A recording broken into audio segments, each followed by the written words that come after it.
Data and privacy are contentious topics in today's world. But what if you could use your data in a way that helps you detect diseases like cancer early on? Or let's take it a step further. What if analyzing data from your human waste could prevent you from dying and help you live longer? Hello, and welcome to the Hard Tech Podcast. I'm your host, Daniel Apo. I'm a founder of multiple successful hardware tech companies. Today, my guest is Timothy Blumberg, co-founder and chief technology officer at Throne. Throne is a first-of-its-kind health solution that helps you track your gut health and hydration from the comfort and privacy of your own home. You can find more details at thronescience.com. Tim is an engineer who has experience working on technology in different fields, including several projects in cryptography, health and wellness tech, and self-driving tech at Lyft. Today's conversation covers self-driving technology, Throne's hardware and software tech, how data collection from human waste can help us live healthier lives, and the importance of being a very knowledgeable technical founder. Please enjoy. An interesting part of your background involves your time at Lyft. What was it like developing simulation platforms to test self-driving cars? Yeah, I thought self-driving cars were the coolest technology since I was a kid, right? They were, I very first heard about self-driving cars in, 2010, 2011. Google was working on them. It just seemed like the most futuristic technology I'd ever heard of, right? It was that day where I realized the future was going to be different than I thought it was because this technology would exist. And so when I got the chance to work on them myself, I thought it was just the most wonderful job in the world. It was, a small team, pretty ambitious. So my role was working on the data platform. So we were generating something like 30 terabytes of data a day, which is so much that it was faster for us to drive the drives to San Francisco to upload them, because the internet was faster there than it was to upload them from our office. It was an incredible amount of data. So I was working on the indexing platform there. And as we started to realize that it's very expensive to do testing on the car, to load software there, that we really need to build simulation capabilities. So we needed to have the ability to test as much as possible in a unit integration test style in the cloud, right? Without needing to book time on the car, like it was like a meeting room where you would schedule time. All right, I'm going to load my software on the car at this time. Yeah. And so that's what we tried to build. Yeah, it's very, very, very interesting work. And it's been a while since that happened, right? How many years ago was this?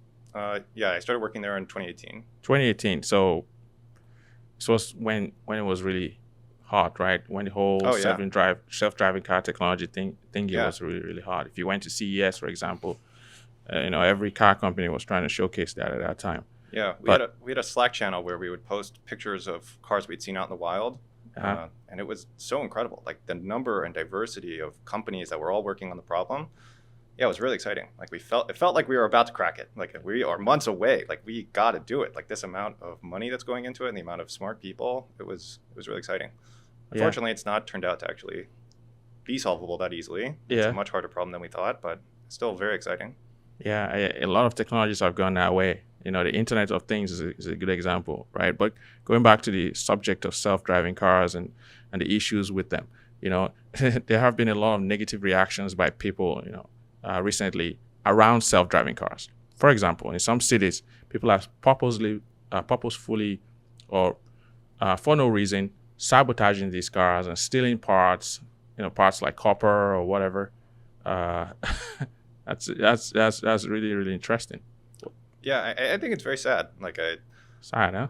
Yeah, I see those cars as sort of the some of the most advanced technology we have. Like we are trying to eliminate a class of work that is not fun, right? Like I think a lot of work that people do is out of convenience, right? Is the easiest thing for them to do. And I think driving is a good example of something that, 30 years from now, I don't imagine it's a job that people would want to do out of the space of anything that's possible to do with their time, to drive. I think, elevator operator is a somewhat similar. Mm-hmm. And Oh, I see. where once we have technology that does this automatically, the idea of having a person do it just seems so boring, right? Like I hate driving. I hate it. So I have a little device called a Comma.ai that is like a aftermarket self-driving add-on kit for my car. And it makes driving so much more enjoyable because I don't have to focus on the hard part of driving. It gets so boring and tedious. And so the idea of people doing research, people trying to build technology to advance the civilization forward, that those technological artifacts are destroyed, I don't know, it just seems sad. There's definitely an impedance mismatch between the people attacking them. Like, I'm not sure what their message is, but I see it as very sad. The software you're talking about that helps your car become self-driving, does that work for any car, or it has to be like... Not for any car. They support a lot of cars. It's started by George Hotz. He's the guy who hacked the PlayStation back in the day and the iPhone. Super smart guy. And he's built a really incredible piece of technology. So I bought my car specifically because it was compatible with Comma. With Comma, okay. Yeah. That's interesting. Okay, now let's talk about the whole concept of self-driving technology, right? A lot of people think it's a lie. And a lie? Yeah, like literally. Yeah, if you go on YouTube, for example, and you search self-driving cars, some of the videos we see, we actually use the word lie in the title. Okay. Like, so some people think it's a lie. That's like the extreme. And some people think the capabilities of technology are being exaggerated by car companies and tech companies. Sure. What do you think? I mean, I think it is a famously hard problem, right? I think whenever we started getting pretty good with the computer vision problem of being able to recognize objects, it felt like we were almost there, right? Like, what else is there? Once you understand the world, like, you can just start to navigate in it. It turns out to be extremely challenging. Like, the diversity of the situations you encounter in the real world are mind-blowing. Like, there's some excellent talks by some folks at Waymo of just some of the crazy situations they encountered. And one, I believe it was a woman in an electric wheelchair chasing a turkey around with a broom. Like, you can't prepare for seeing something like that. And like, for the human mind, like, it is astounding how easily we can comprehend this situation that is novel, that you've never even heard of or thought of before. But if you saw that, you would instantly recognize it. You would know the limits of where you can drive and how to, should I go fast? Should I go slow? Like, definitely slow, wide berth, wait for this to resolve, right? And that intuition is really hard to recreate. Yeah. The problem with AI or technologies that don't involve humans making decisions is the technology, the AI, the robot, or whatever has to make inhuman decisions, as in calculate the odds of somebody drowning and then go with the higher odds and just save the person with the higher odds and not care about trying to, save everyone at the same time, right? I mean, I think what you're getting at is like the trolley problem. And for me, I think it's mostly a farce. Like, it is? Okay. Like, there's no code in self-driving cars that have a 83% chance of killing the young child, and then there's an old lady over there and there's only 17% chance of killing her. It's don't hit anything. That is the function that it's do no wrong. Yeah. Well, no, don't crash. Go where I'm trying to go. Don't hit any obstacles. If it would prefer to go slow rather than to go fast, right? So there's no calculation that we need to decide who we're going to kill. And anyways, whenever this happens with humans, it's always at the subcognitive level. There's not a moment where you decide this or that. It's a reflex. It's a reflex. So, but you mentioned the subject of a woman. She was chasing a turkey? Yeah. Are those problems solvable to be able to detect something like that?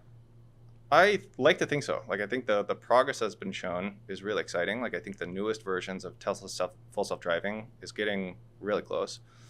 I think Waymo is also showing some really exciting technology. They're actually serving rides. I think they're cheating a little bit. I don't have direct confirmation of this, but I have heard rumors that they have teleoperators remotely to take over. It's been a while since I've closely studied all the reports they're posting about, disengagements per mile and things like that. But I like to think that we're making progress, but it is a really, really hard problem. It's hard to. I see. So some grace is needed there, I think.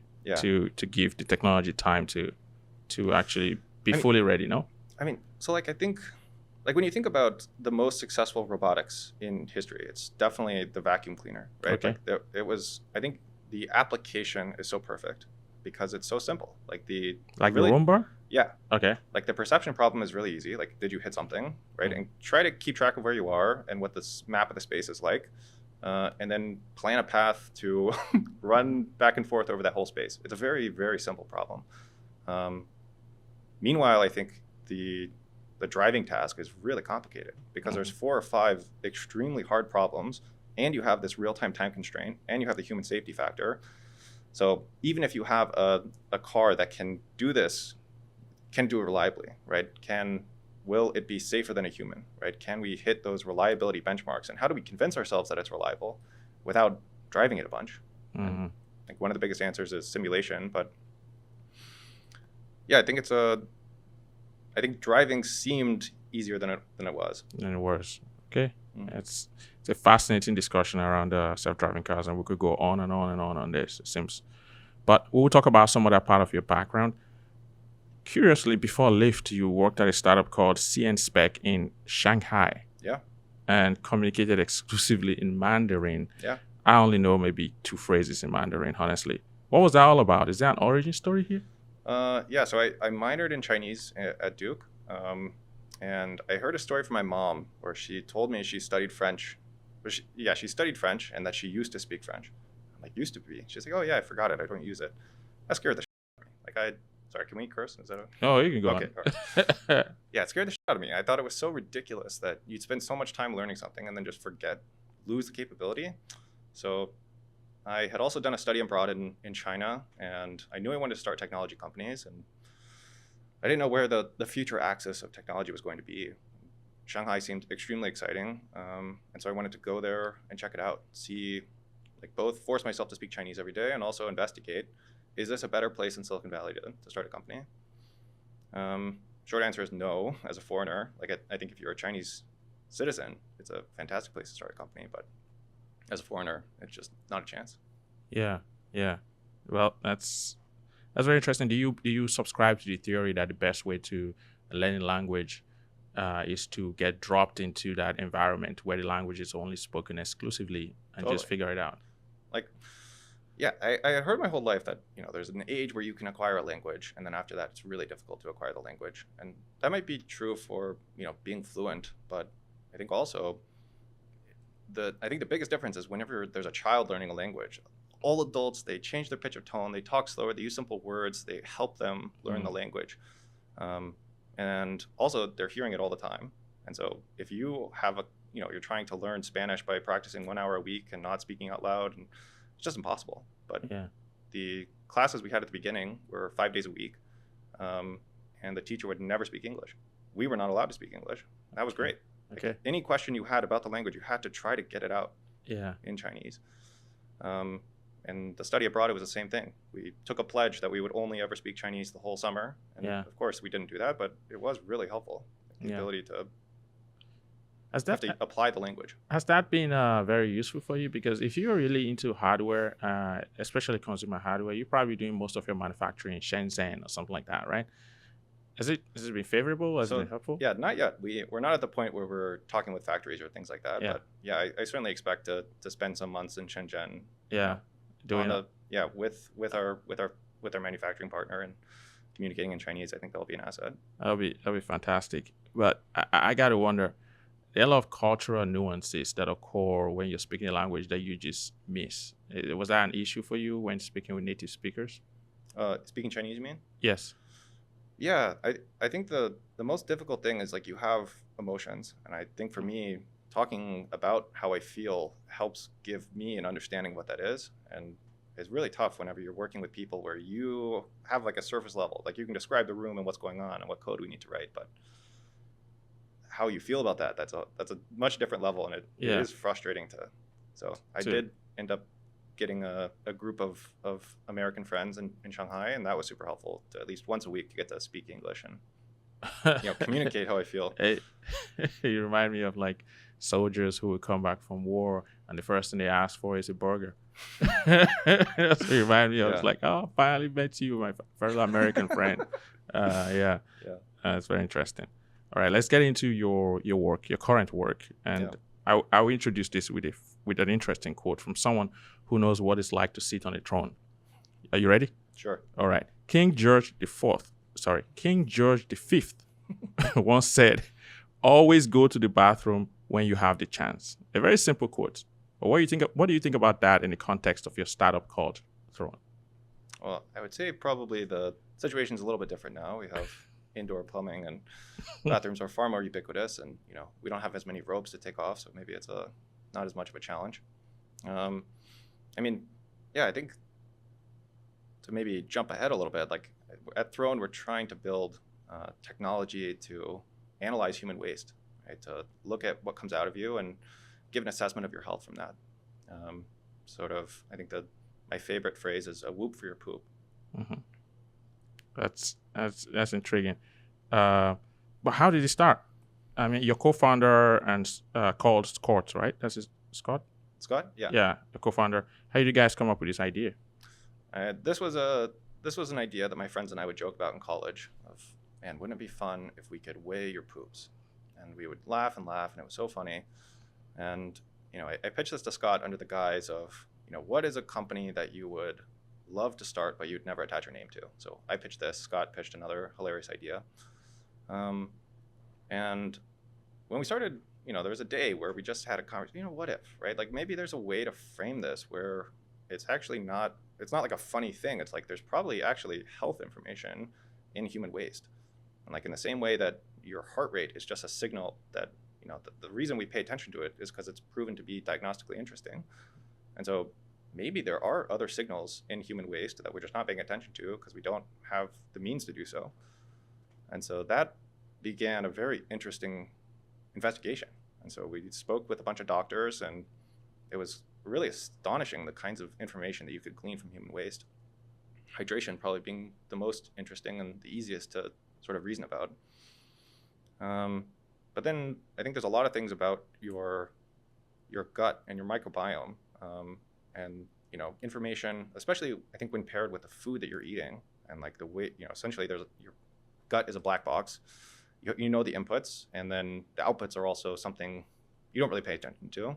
And so our thought is like if we can collect information about it, we can make assessments, and that could prove pretty interesting to people. Like not only people who have an ailment that causes them to be more attuned to what's happening with their gut than most people, but I think for most people, I think without an Apple Watch, I never would have really thought about the value about this kind of information, where just having passive in the background assessments and monitoring data collection, it is interesting, right?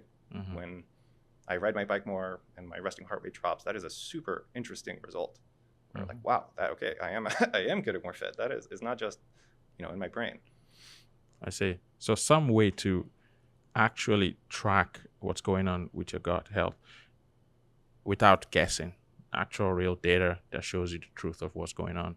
Yeah, and so I think there's the future vision of like what we think is possible, and then it's where we're starting. Because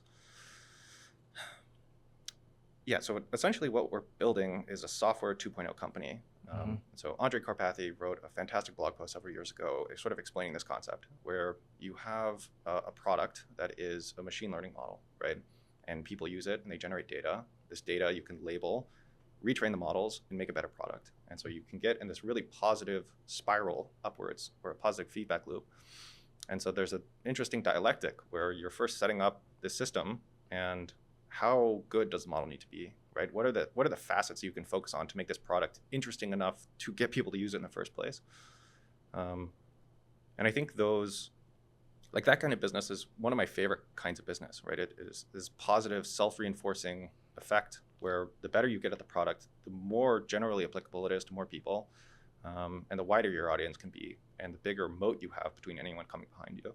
I see. And so if you start as a leader, you should stay as a leader, unless there's a lot of ways you can lose that, but it's a great advantage. Do you subscribe to the theory that the best technologies are the ones that can be used in different industries also at least in their future iterations. I'm not sure I understand. Could you give an example? No, you were saying that you believe that positive reinforcement will help the technology be better improved and it becomes more widely applicable to people, right?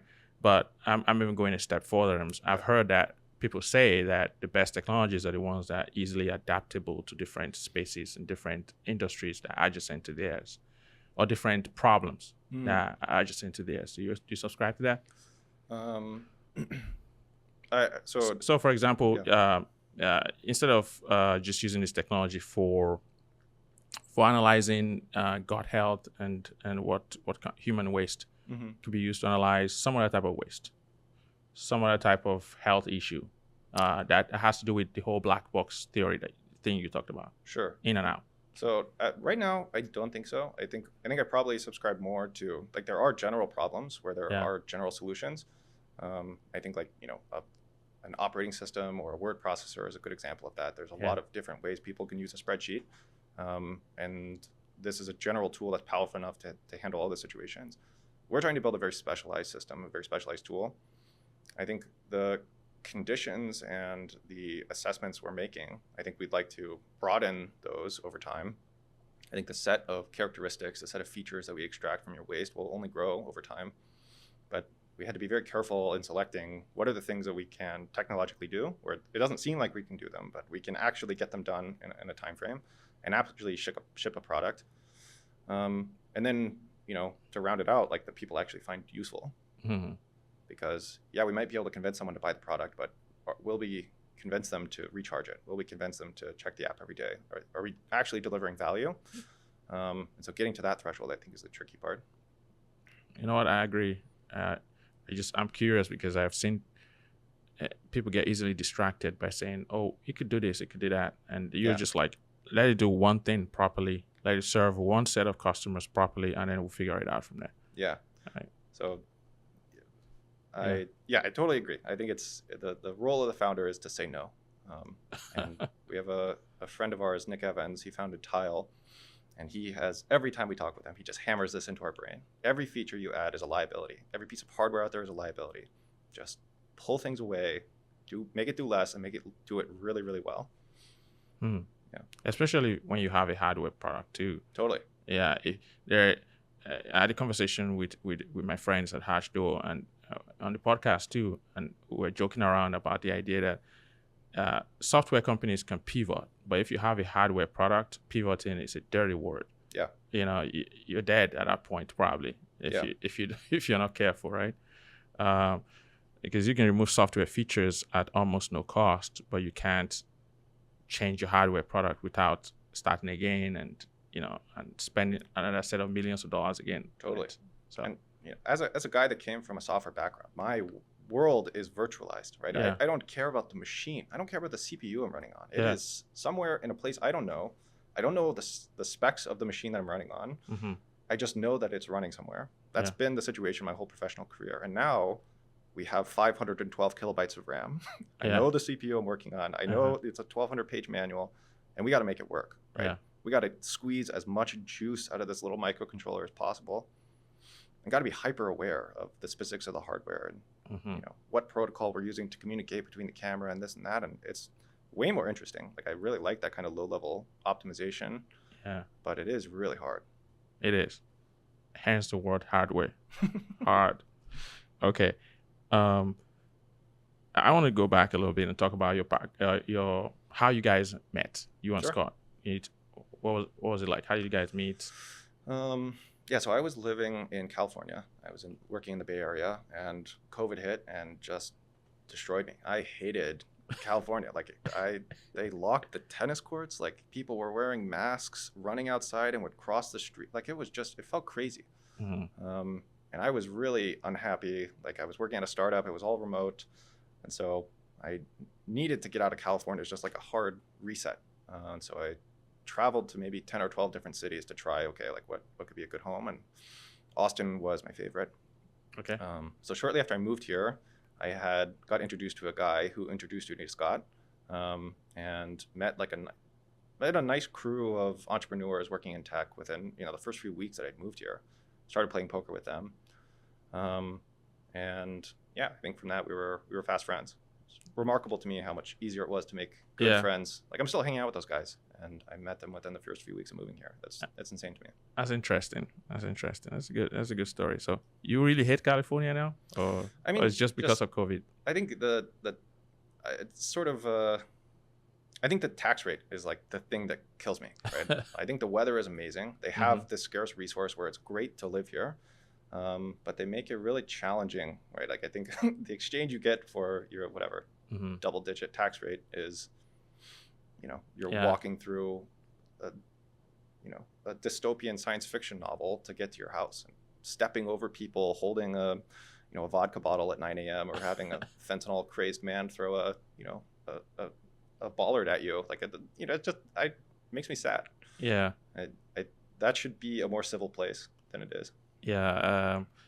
Even though it's isolated, what you're describing is isolated to like the bigger cities, or maybe more to San Francisco and Los Angeles, it's still a big problem. Imagine going to a TechCrunch conference and then having like a homeless person shouting at all the people going into the conference, like totally, and taking off their clothes and right in front of the event, and no one can do anything, right? So there's so many problems with California, and well, that's why many people are in Austin now.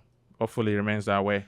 So yeah, this is a off topic, but an anecdote from when I was returning from China, because I think one thing about China is the law is kept and the order is kept, and I don't know, I just felt very comfortable walking around there, even 3 a.m. at some random alley. Like I never felt unsafe.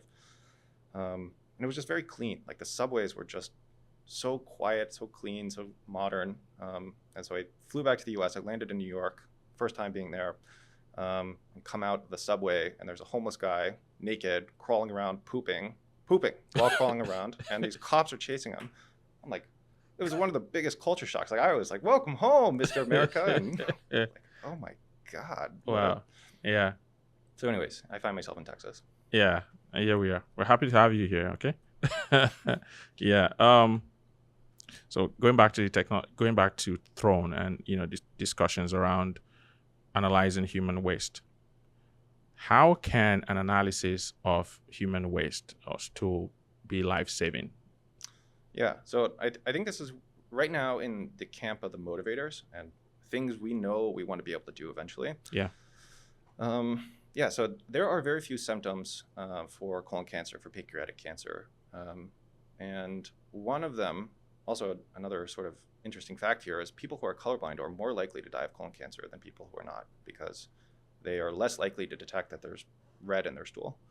I see. And so there are a couple of conditions where one of the early symptoms of something that's wrong shows up in stool or shows up in waste. And I think for the most part, like, it is a very private thing, right? You go into a private room by ourselves our whole lives, and we take our business and we don't talk about it. We don't show pictures of it to people. Like, we don't know what are the characteristics of stool that are healthy and are not. And there's something called melena. I might be pronouncing it wrong, but melena, it's like where stool turns dark black. Okay. And so, I've had stool that is black before, but I didn't really think anything of it. One possible cause of this is upper GI tract bleeding, where you bleed in your upper GI tract, and then the blood congeals and gets a little digested, and it comes out looking like a tar black. It's like very visually distinctive. I think for most people, they would never consider, it's just my poop is weird to me. Like, there's nothing. It is what it is. Couldn't imagine that this is actually like a very clear sign for someone who knows. And so I think sort of the idea, and there's another one for pancreatic cancer called steatorrhea. And there's a lot of other causes for both these things, but one of the potential causes is cancer. And so steatorrhea is when you don't digest fats, and so your stool can be oily and smear around and stuff like that. And so knowing that these are symptoms that we can catch with our system, I think we're really excited about the idea of being sort of like the heart arrhythmia detection in an Apple Watch, where I don't have this device to detect a heart arrhythmia, but it's a nice policy that's it's a side benefit that I get, and I think a lot of people, especially older, will buy them for their parents, knowing that this is a little insurance policy. Out of the many ways that your life could end, like, we have the technology at least to try to do some early detection and monitoring of this. Yeah. So interesting. So I started thinking just now as we were talking, and going back to your conversation around your friend who owns a company called Tile, right? yeah, Okay. well, he founded it, but He founded it. Okay. Would it be cooler to say we're gonna start by trying to detect, I don't know, a certain disease or cancer, and we're going to focus on an age range where that cancer typically occurs or starts to occur, sure. and just go with that and be like, if you are within this age range, it will be nice of you, it will be good for you to put this on your toilet seat, and you'll be able to detect this very early in Yeah. case you're scared of going to the doctor or something. I don't know. Yeah. But No, it's a fantastic point, and honestly, I think this question and the area behind it has really contributed the most to our company strategy. And so really the biggest constraint, right, it does seem might be technically easier, but there's maybe one reason why that's not the case, and then there's another completely reason why that's still harder. And one is just technically, right? If you are trying to save someone's life, right, the bar is so much higher, right? Your confidence that this works and I can advertise and I can tell someone with a straight face, you can use this thing, it's going to save your life, right? That is a really high bar, and it takes a lot more work to get there.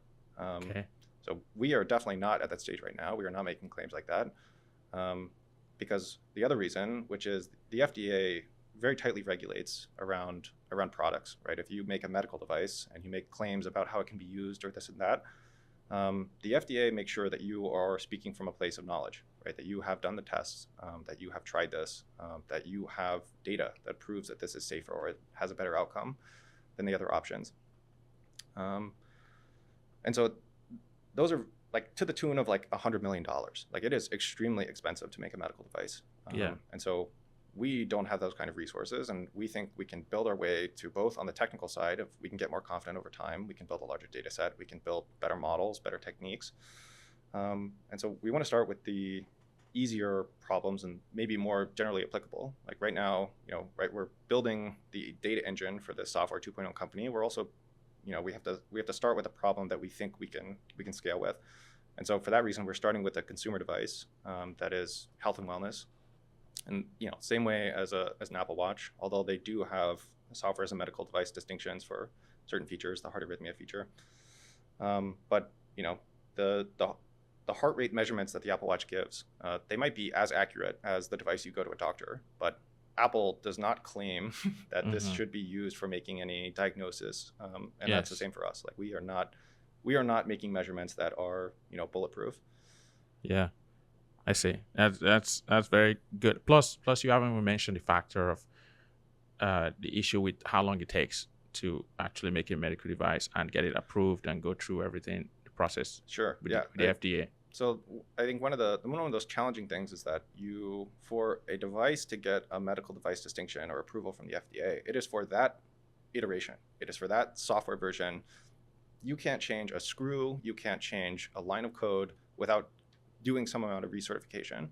And so that means that your product velocity just drops to a halt. Mm-hmm. And so for us as a young startup, like that is kind of the opposite, where we need to do a lot of iteration. And the version of hardware and software that we launch with will not be the same that we're shipping, 2 months after that. Mm-hmm.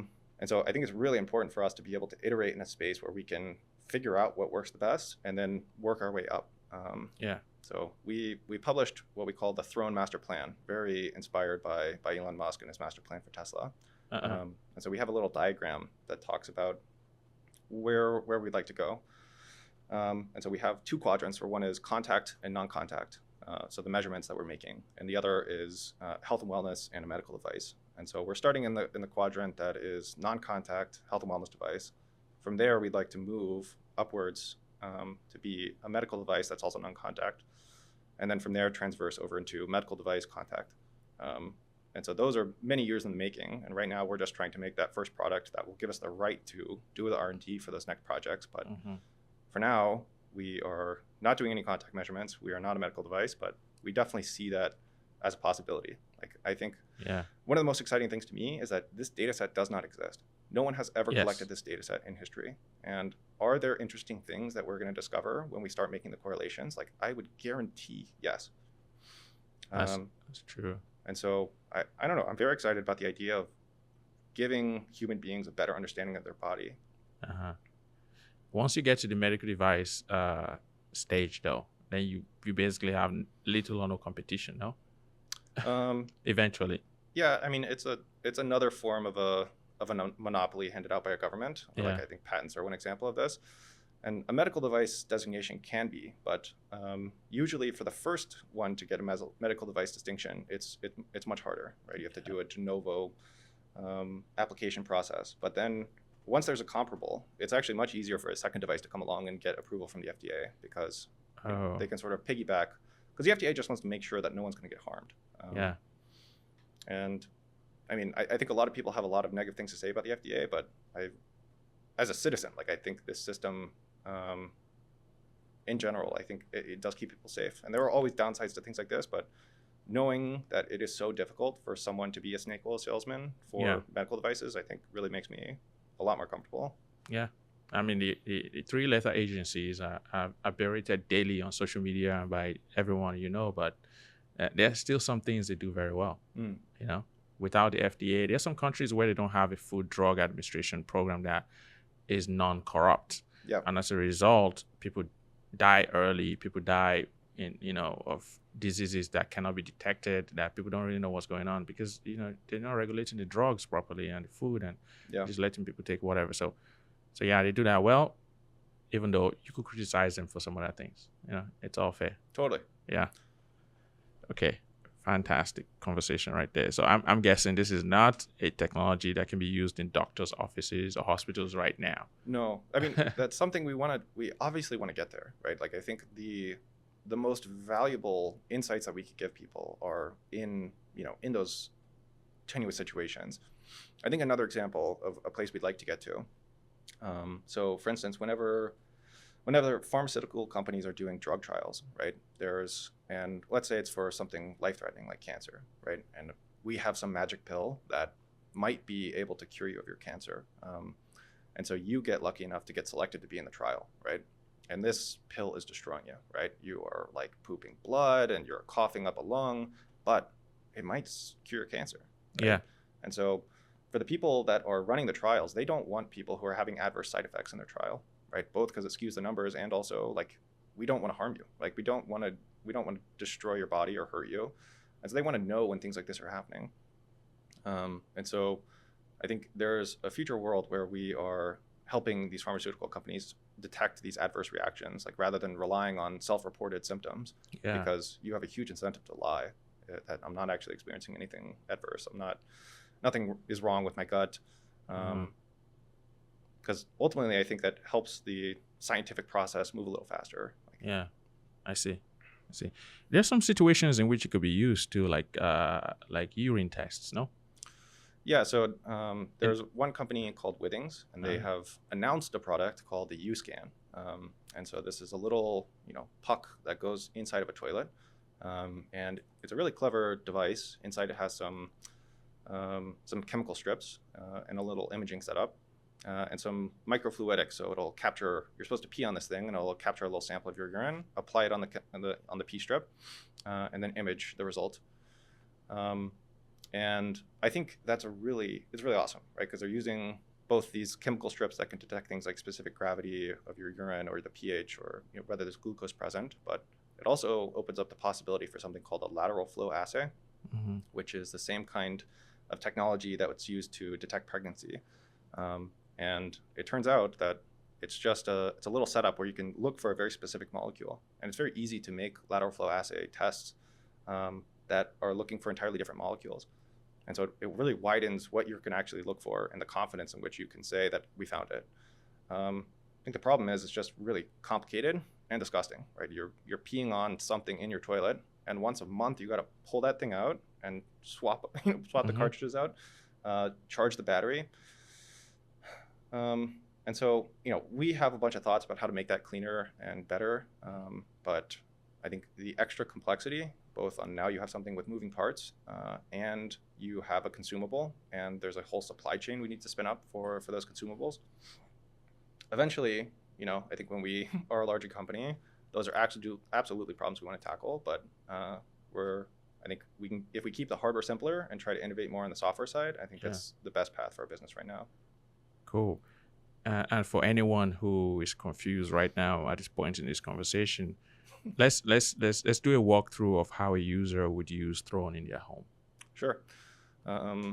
Okay, so you receive the Throne device, and you put it on the side of your toilet as a camera. You point the camera into the bowl. You pair the camera with Bluetooth to your phone so that you can set it up on Wi-Fi. And then for the present versions, it is not fully passive and automatic. You do have to press a button to start recording and press to end, but passivity is a feature we're working very hard on. Hopefully going to get there by the time we do a public launch. And then we analyze your data and we send you a push notification when your data is ready to look at. And then you can look at your data inside the app. Interesting. So pretty simple, pretty intuitive, right? And then the data you're looking at inside of the app, what data is that? So we look at how long you were on the toilet, how much of that time was active versus passive, how long certain things were happening in the toilet, how long did you pee for, how long did you poop. I think eventually we'll make estimates of volume. We look at the consistency of the stool, we look at the color of the urine, and from that infer your hydration. Those are the things we're detecting right now. So that data will, all of the information you just mentioned about what the data entails, but it will help you detect or understand your hydration. Does it help you understand your gut health in real time also? Yeah, so there's something called the Bristol Stool Scale. And the Bristol Stool Scale is a way of rating the different consistencies that stool can be. And so we have a model that will detect that when we detect stool. And so ultimately, I think that the best way to think about it is that if there's a range where you're healthy and there's two different ranges where it's not. And so one is indicative of constipation and the other is indicative of diarrhea. And so we catalog and log those things. And so you get an idea of the outputs of whether or not your gut is healthy and happy right now, if you're producing in the healthy range or something is going wrong. Okay. Yeah. Fantastic. Staying on the gut health topic, what is gut health and why should people care about it? Do you mean like the microbiome or generally what is gut health? Well, the technology has been developed to help you know how healthy you are, whether you have a healthy gut or, based on what you're, releasing out of you. Yeah. And gut health is critical to a lot of things. But what are those things, and why is it important for people to be aware of their gut health? So, I think we've all probably heard the term microbiome, and I think for a long time I put this in the same camp as homeopathic medicine or, salt crystals or whatever, just fake medicine, just something that people could talk about and say. And then we had a conversation one day with a gastroenterologist who studies the microbiome, and he blew my mind. Like the effect that it can have on so many systems in your body is absolutely incredible. And he had a theory that long COVID was actually the bacteria in your microbiome getting infected with COVID, and then you reinfecting yourself with COVID that was, inside the microbiome. And because, kind of an interesting fact there is like, you think of the inside of your intestines and your gut as inside your body, but from your body's point of view, that is outside your body. You have immune system inside your colon and gut that are keeping those bacteria outside of your body and inside of this little tube where they're helping you digest stuff. But there's a lot of studies being done now that show that the microbiome can have really incredible effects on all kinds of different aspects of your health. That autism might be caused by a weird microbiome or imbalances between different populations of microbes at a young age. Where and I think there's still we are still learning about it. I think right now my attention has been grabbed, and I think the scientific community at large as well, and we're trying to figure out what are they all, in what ways can it affect you. But one of the most obvious ones is the conditions inside your microbiome can affect, can directly affect the chemicals and hormones that are in your blood, which can directly affect your state of mind and the clarity of thought that you have. And so, this gastroenterologist that was studying long COVID, he was talking about the brain fog that can come out of that, where your microbiome is just out of balance and you're not getting the same chemicals or sugars or, I'm not a gastroenterologist, so I'm probably not describing this very well, but you can certainly understand that if the system is out of balance and the conditions inside your blood are wrong, and it's a very fine and delicate system that something like brain fog could definitely develop. It's really exciting, right? Like, it's terrible that these things are happening to people, but understanding the mechanisms and then working to encourage a healthy microbiome it's an exciting time, right? Like, I feel like biology is something we are about to get our hands around in my lifetime. It's very exciting. Why? It seems like a very dark area. When I say dark, I mean not explored yet, not properly explored yet. Why is it? Why has that been the case? Is it because public perception has always been around? Oh, it's some kind of pseudo medicine or something like that. I mean, it's like, if you were to tell me that we would go into the sewers and we would look at what microbes were there, and then that would help us understand, the health of people or autism or, all kinds of other conditions, like, that just sounds crazy, right? And it's not the same thing, obviously, like the microbes inside your gut, but the leap in drawing a link between populations of microbes and the deleterious effects they can have on the human body is kind of it's a wild connection. Yeah. And obviously, I'm outside this field. I'm commenting as someone who doesn't really know, but I think for me as a bystander, like, it just didn't sound real. Like, I'd never heard a smart person talk about it. And so now that my eyes are open and I realize there's actually a lot of very interesting stuff going on here, like, it's a really fascinating thing to read about. Yeah, that's pretty interesting. Speaking of the idea of going into a sewer and trying to detect different diseases, what are the most common digestive system related diseases in the US? Yeah, so there's IBD and IBS. Okay. So the irritable bowel syndrome and irritable bowel disease. And I think a good way to think of those is one is sort of like prediabetes and the other is more like diabetes, where you have some trouble. And I think in reality it's likely many conditions that are sort of swept under the same umbrella.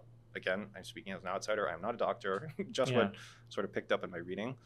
But yeah, it's someone who has liquid poops most of their life. Like, most of the times they go to the bathroom, they have liquid poop. And also, there's frequently a trigger food, right? There's something, as innocuous as an eggplant that they eat that sets them off and causes a lot of discomfort in their gut.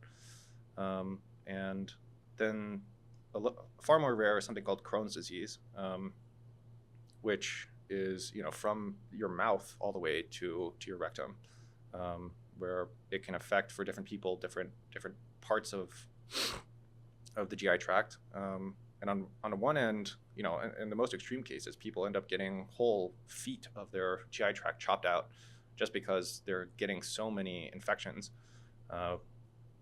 And I don't quite understand the mechanism, but my understanding is it's an autoimmune disease. So for some reason, there's a lot of bacteria in there. Inside your mouth, there's a lot of bacteria. Inside your gut, there's a lot of bacteria. And in those people, their immune system has a hard time disambiguating between the microbes and their gut. And so they end up sort of attacking the cells of the lining of the gut and causing all kinds of bleeding and problems. And, like, chopping feet out of someone's GI tract out is not, we do not understand the mechanism there. That is definitely a last ditch effort, in my view. That, like, certainly I think there are drugs now that can manage Crohn's disease for a lot of people, but I think personally I just never knew the kinds of situations that people had, right? Like, I don't talk about my poop very much, certainly before starting this company. Obviously. And especially, like, I can only imagine if I had an irregular gut and, like, I had constant diarrhea, like, no one wants to hear about that. And so I had never heard about that my whole life. And so, Yeah. It's shocking to me. There are many diseases, right, that uh, uh, actually for most diseases that are related to the digestive system, they they're discovered halfway through their damage or towards the end of the cycle. And sometimes it's too late. Sometimes people die as a result of them. This might not be very directly related, but you have colon and rectal cancers that just kill people every year. Men of a certain age, especially men of a certain demographic, especially, and what you're describing about the different digestive system related diseases, the IBS, the IBB, the Crohn's, and all that stuff.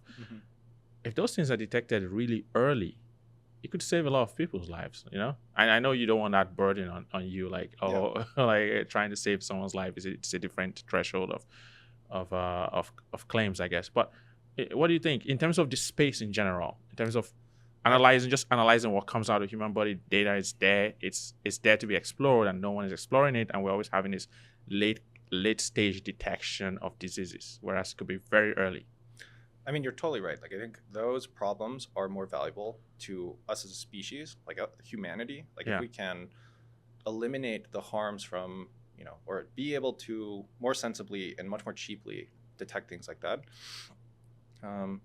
So I know we want to get there, but I see right now as we are building the company that can get there, and we're building the product that will enable us to get there.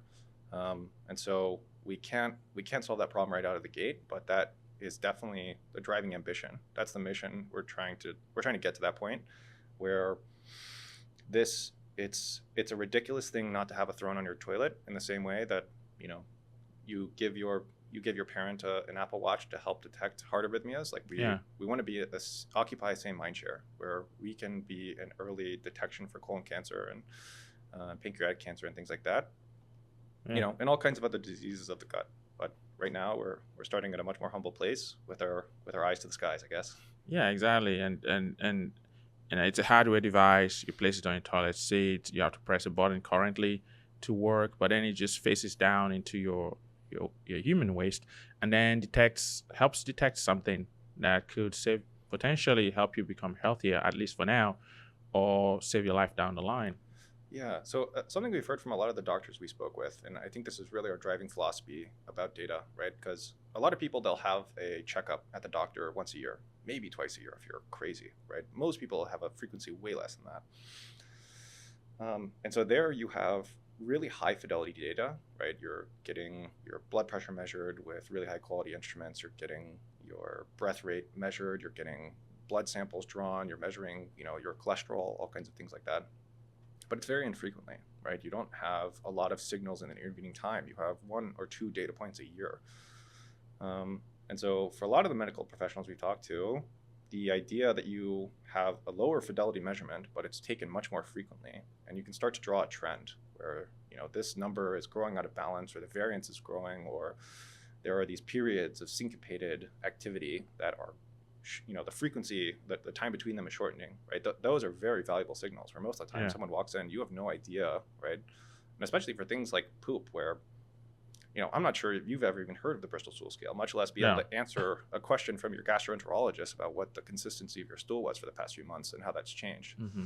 And even if you did know, right, you don't have a spreadsheet where you're tracking that data. Mm-hmm. And so you're not able to help paint the picture for the doctor, right? Because so now his options are much more limited, where he has to either do, a very expensive, very dangerous intervention to go inside and look, or, wait and see.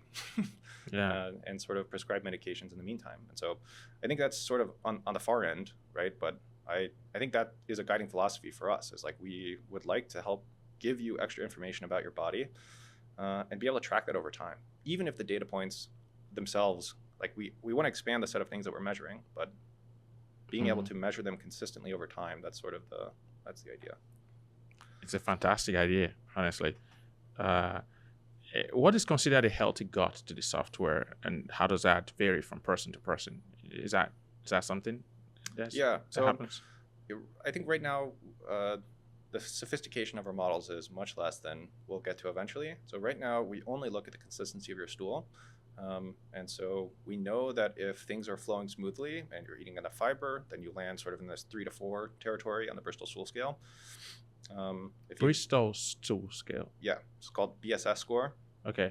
And it was really, it's a kind of an arbitrary rubric that was designed by people in Bristol, England, to help communicate, right? Because otherwise, how can a doctor communicate with a person of like what their stool consistency was like? And so they built a scale. Mm-hmm. There's different characteristics that separate different, different levels on the scale. And essentially, it's around how solid or hard your stool is, right? When you're constipated, your stool is usually really compact and really hard. At the far end, like really constipated, you'll have like little like rabbit poop, like really small beads. And then on the high end is diarrhea, where it's just liquid. And there's many levels in between. And so we have models that will assess your stool and log that as this is the consistency of this stool.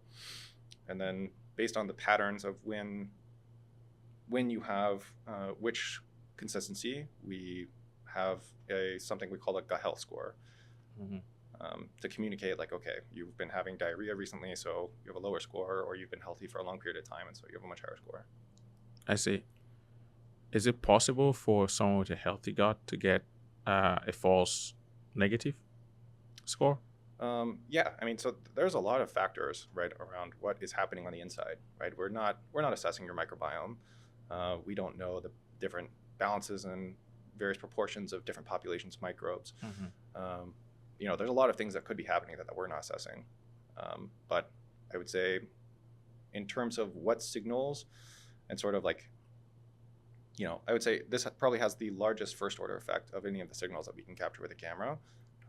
And I think one of the exciting things to us is knowing, like, if we build our data set, I think I would love to get to the point where we can find that there is actually predictive capacity in just visual information from stool. One example of this that really got us excited is there's a group out of Korea that was working on, they published a paper essentially being able to predict the degree of colonic mucosal inflammation just from pictures of stool. So they would have people who are coming in from a colonoscopy take a picture of their stool before and after, and then they would have a colonoscopy and they would be able to see what kind of inflammation was inside. And it turns out they were actually able to predict how much inflammation there would be, or the presence of inflammation, as accurately as a protein test called the calprotectin test. And that's, $140 and takes days to do. And they were able to do this with a picture from an iPhone. Okay. And I think that to me is the canary in the coal mine. Like, I think there are a lot of other things like this that we can find. And right now we haven't done the research and we don't have the data set to be able to validate them. Yeah. Your technology is very AI focused also. I would say machine learning. Machine learning. Yeah. So it's a funny joke about how current AI is just linear algebra, and that's all it is. Yeah. But machine learning is a much better word. You're right. Yeah. Does it help you be more accurate, or how does it really help beyond what a normal software that doesn't incorporate machine learning will be able to do? Sure. I know it means it adapts over time and it learns and begins to. But go on. Yeah. So I mean, I think the biggest thing right now is being able to. So we have a team of gastroenterologists in Pakistan and Egypt that are our data labelers. You do? Yeah. And so they will.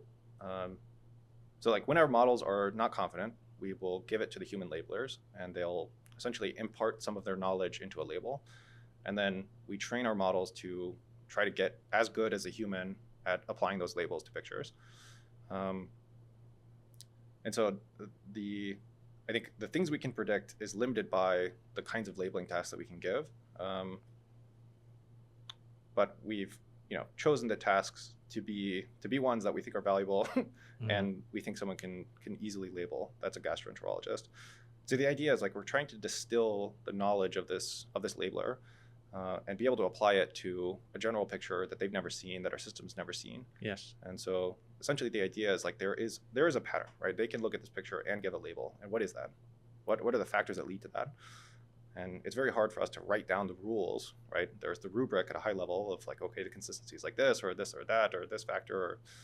But the fact that we can just label the images and then train models, that allows us to get much more accurate, much less data intensive. And so really the name of the game is how can we collect as much data as possible, label the images, and keep high diversity in our data set.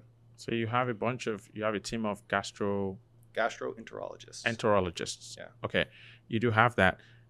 So, the user gets their data from Throne, from your software, paired with the hardware. Can it help them optimize their diet for specific digestive needs or anything like that? So this is something we're working on where, like, I think earlier we were speaking about this, your gut is kind of a black box and the inputs. And so one thing we're working on is like, well, what if we gave our model the inputs, right? What if we also had an understanding of what you're eating and what effects are coming out of you? And so for a lot of people that have IBS or IBD, there's something called a FODMAP diet. And it's a very long acronym that essentially means that you remove all potential irritants from your diet and very slowly layer in innocuous foods like tomatoes or eggplant or asparagus, and try to figure out, okay, there might be a few things. There might be one thing that is bothering me, and I have no idea because it's, the delay between me eating and me pooping, it can be multiple days. And so we had the realization that, well, we might be able to do this analysis without you needing to go on a specialized elimination diet, right? Just by using statistical methods where we know every time you eat eggplant that you poop bad for 3 days. And we're building up our confidence the more times you eat eggplant, and then until we can start to give you a recommendation like, hey, you might have a problem with eggplant. You should stay away from it. We should try that. And the longer that you don't eat eggplant and you don't have a negative gut reaction, the higher our confidence is that the prediction is right. So this is not ready for prime time yet, but we are building a data set to start to make these correlations, and I think it's going to be a fantastic feature. That's interesting. I'm assuming that you should be able to analyze stool and see the effects of allergies or food sensitivities also, right? Mm-hmm. Is that? Sorry, say that. I didn't understand. I'm assuming that in the future, or maybe even currently, you can detect allergies and food sensitivities that show themselves in the human waste. That's exactly what we're working on. Oh, okay. Not ready yet, but yeah, we are working on that. That's interesting. Okay, so this conversation has been going on for a while now, about an hour in, and you've been speaking more like a medical professional than someone who has a software background. Yeah. That's very. You're so entrenched in the technology and in the problem and trying to understand the field properly so that you can attack the problems properly too. And so, how does it feel to be an engineer working on technology in the health and wellness space, and working with so many gastroenterologists, potentially working with actual medical doctors, surgeons in the future? How does it feel? I mean, it's very interesting. Like I think doctors are very interesting people, and their knowledge is so much deeper than the average person you meet on a very narrow, specific field. And the stakes are so high for the work they do, right? It's a very rare thing for me, like even in self-driving cars where there's this potential risk that your software could go off the rails and hurt someone. For them, it's much more tangible and personal, right? There's no interaction. It's their actions, right? Their assessments. I have the utmost respect for doctors. I think they're incredible people in everything they do, right? If something happens, right, even something they did, where there was a risk, they get blamed, right? And I think that's a pretty tough situation. I think for a long time I thought of myself as a software engineer. That was my identity. I think now I think of myself much more as a problem solver, right? And we are looking for problems that are worth solving with an economic benefit. And there's nothing that is unlearnable. There's no skill set that can't be studied. There's no magic credential that will suddenly enable me to work on some new problem. Like if I think I'm smart enough, right, which I do, then there's no reason not to just study and try and to understand it. Yeah. And take a crack at it. I'm sensing a trend here. You went to China and in Shanghai, and you spoke the language. you didn't come in as an American who was like, does anyone speak English here and whatever. I was in Beijing and a few years ago. Oh yeah. Yeah, many years ago I went to Beijing and no one could speak English except the guy who was a receptionist at the hotel. And so I had to learn a few words and I had to use my phone translation and everything. I wish I could speak the language. I felt really bad. Shanghai is entirely different. You could get by speaking English, but in Beijing it's like no English. It's just Mandarin most of the time. Do you still remember any Chinese? No. You're not going to try it on there? No. I don't remember much. I don't want to embarrass myself. And this was 11 years ago. Yeah. And I actually had to learn the words on the spot. Yeah. But that's hard. Yeah, it is. But I'm sensing a trend with you. It's like whenever you find yourself in a space, you seem to give it a lot of respect and try to learn the space so well. You've done that with working in China. You're doing that in this space now that is not your traditional space. It's not software engineering. This is hardware, and this is health and wellness and medical stuff also. Yeah. And I'm sensing a very, very good trend. That's good. It's rare that people actually say, you know what, I'm going to respect this space and learn as much as I can. Do you think have you noticed that helps you get far with getting things done with your current startup with the professionals? Yeah. Like when you speak their language, does that help? I think so. Like I think for a lot of the doctors we speak with, I think they're a little taken aback by how much we do know. And not to say that we're experts. Like we are still learning. We are still so far away. But I think it's clear that we've put the time in to learn. And it also means that we're quite serious. Like we're not trying to cut any corners. We're not trying to screw people over. Like we really want to figure it out. And I think that earnestness helps a lot. Mm-hmm. I think, moving back to the conversation about China, I think learning Chinese was one of the most humbling experiences of my life, right? Where I think I'm smart. I'm like, the reason I started studying it is people said it was really hard, and we'll see. We'll see about that. I'm super smart, so this will be easy. Oh my God. I spend so much more time on Chinese than my computer science classes. Like I would save my computer science homework as a treat after I finished my Chinese homework. It was so hard. Yeah. And you just seem, it's so like the intelligence that I feel like I had, and I wasn't able to communicate it with someone because I'm so bad at their language. I think that really sets your mind right. Like they're okay. First of all, people that don't speak English as a first language, like, man, that you got to change the way you evaluate them. Yeah. Because they might be way smarter than you and just not have the right ability to communicate that. I think the second thing is it is totally okay to suck at something, right? Like I think the reason that adults don't get that good at learning languages is they are unwilling to fail, right? They're unwilling to seem like an idiot. Whereas a child, they have no other option, right? And plus everyone treats them so cute, or like, oh, you messed up words, and like an adult is just annoying.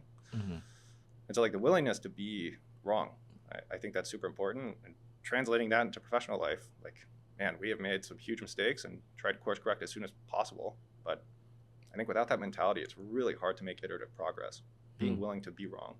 Yeah, that's pretty interesting. Do you have any interesting phrases in Mandarin that phrases that someone who is just an early learner wouldn't really know? An interesting phrase. But it's very important to the Chinese. Oh, that's interesting. Yeah, all right. I might mess this up, but this is something called a Chengyu, which is like a Chinese idiom with 4 characters. Okay. 三人成虎. What does that mean? I might have messed it up, but it means that 3 people become a tiger, where and sort of the meaning is that 2 people can tell a lie, and that that's just a rumor that's going around. But if you're able to get a 3rd person there, then it seems a lot more believable. It's much more easy to push a lie a lot further. Wow. Is that a way of saying that there's the truth, there's his truth, and then there's the truth, there's a real truth in the middle, or something like that? I think it's more about the development of conspiracy, right? Whenever how many people need to be involved before you can push something, a falsehood.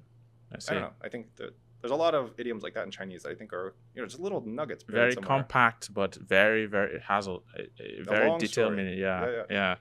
Yeah, that's what I was looking for. Something. These are the cultural nuances, right? I was talking about in the beginning, and once you start getting into them, you really start endearing yourself to the indigenous people that you're dealing with. Totally. That's very interesting. Okay, all right. Going back to conversation around Throne, right? We've talked about how Throne can basically help with many things, help provide detailed daily, weekly reports to your gastroenterologist and help you detect things earlier on, maybe help reduce visits to the doctor's offices. Actually, it might increase it if you have any issues, right? But is it possible for it to help reduce visits? It's an interesting idea. I think for us, if anything, we want to incentivize people to go earlier. Go like more. those are the, Yeah. I think those are the situations where I think for a lot of people, like going to the doctor it's a high threshold, right? And I think for a lot of things, for a lot of people, it's just let's wait and see. And if you don't understand the severity of the symptoms that you're exhibiting, then you'll wait until it's too late. And so I don't think there's a lot of situations I think it's really hard to dial that knob. Yeah. Not too many false positives, because then you're just the boy who cries wolf all the time. So we really want to be a reliable and trustworthy signal. Obviously, that's much further down the road. So for now, we're just trying to help people understand what's going on inside of them and extract as much information from possible from their waste. Yeah, I'm always like punting into the future with these conversations. I know. Yeah. But one other question I had was,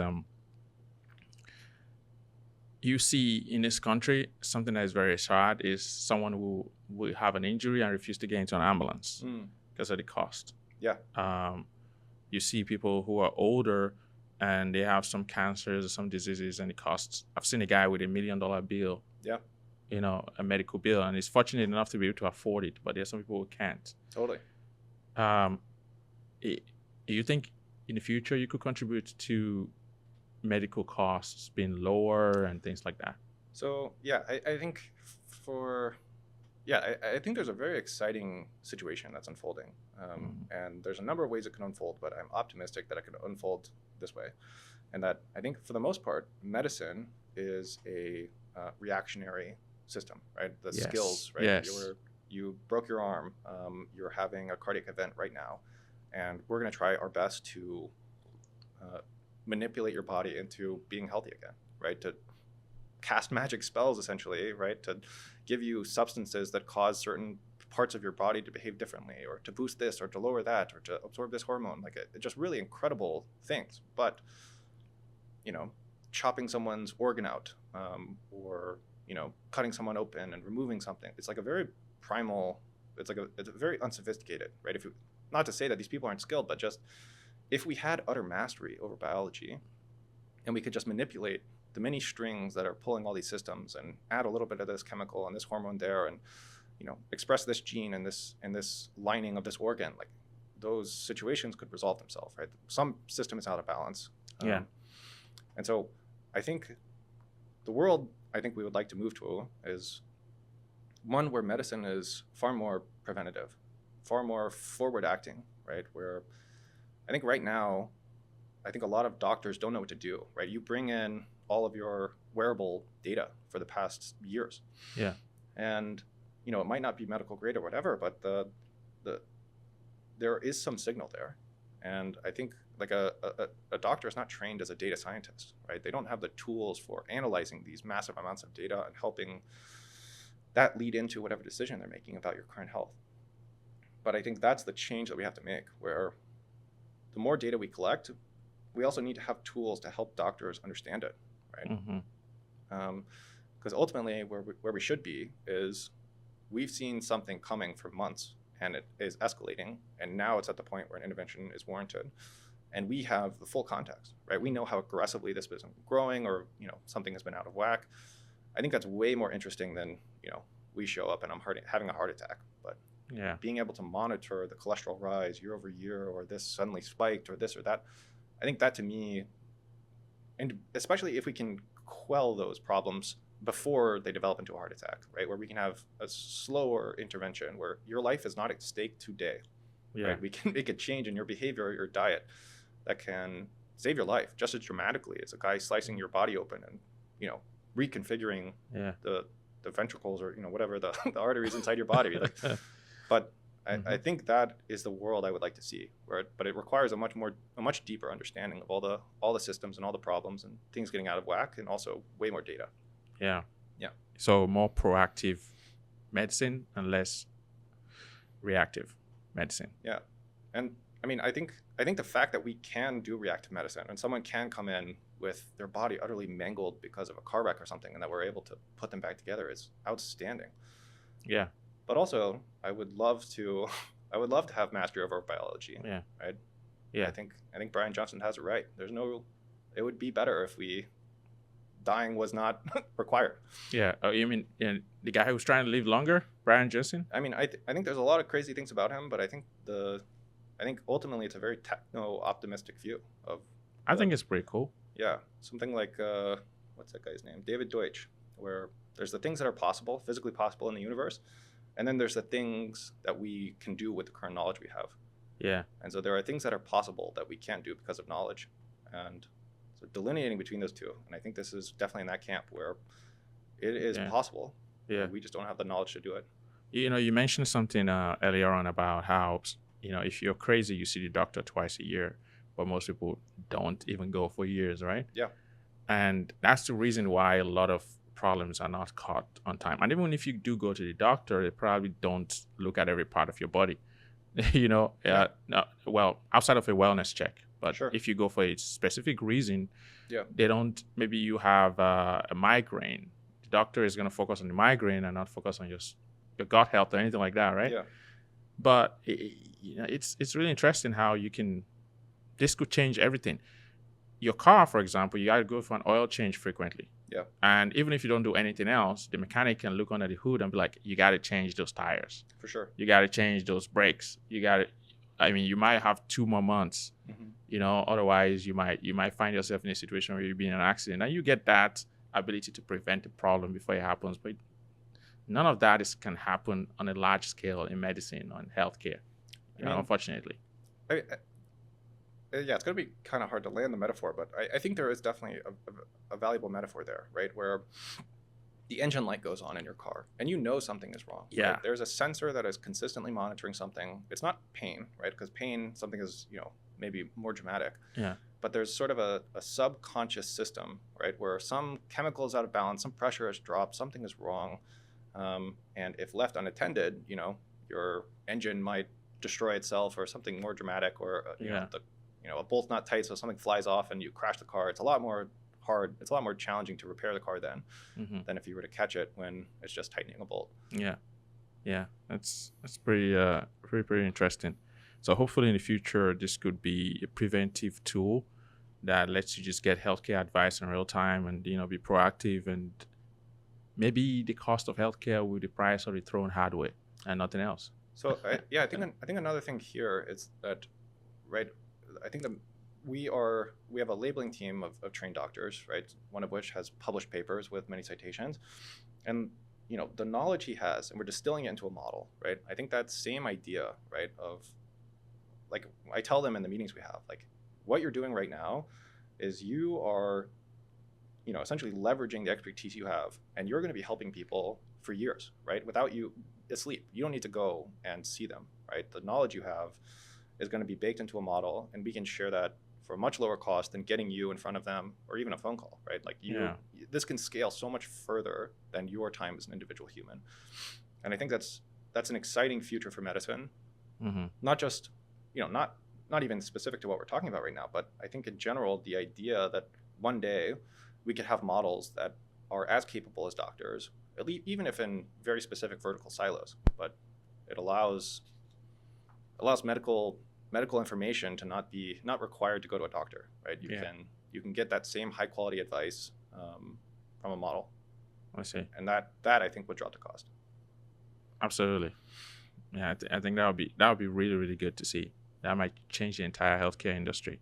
I'm curious though, and some people might be wondering, can this be used for pets also? Yeah, it's a good question. Right now we have no plans. We have no data around that. I think maybe there's an interesting side project in the future, but right now it's not a focus. Yeah. Okay. Another interesting question. pretty much everyone who goes into the toilet, restroom goes and they're on their phone throughout. Yeah. Does that affect the functionality of the Throne hardware or software? One interesting thing we're measuring right now is called active time, right? And we've not productized anything around this, but I see. I think the idea is that we can give you a breakdown, like you use the bathroom for a minute and then you were there for 15 minutes. And so I think that's just an interesting little extra stat. I don't think that has anything related with how useful the product is. Yeah. But I think it's certainly just like bringing it to the front of their mind. Like you are using your phone a lot in the bathroom. Yeah, using the bathroom as a break area instead of actually just doing the deed and moving on. Or you got sucked into doom scrolling. Maybe doom you don't want to do that. Yeah. Yeah. Very interesting. Let's get into conversations around the hardware that you guys are working on. Sure. We've talked a lot about the health and wellness part, the medical part, potentially in the future, the software. How long did it take for you and Scott to finalize the prototype, at least the MVP? And was it hard to build? Yeah, I mean the first version was a hand soldered breadboard with a Raspberry Pi in a Tupperware container with a push button drilled into the top. And so I think we got that together in maybe a month, maybe less than that. And we iterated on that several times. And then we had a custom hat for the Raspberry Pi designed. So that was our first custom PCB. And then we put that in a 3D printed case. And we have, I think, 17 of those out in the wild.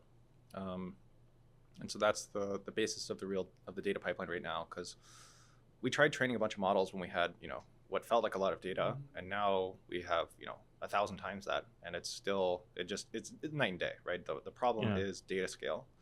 In every order of magnitude you get a better model.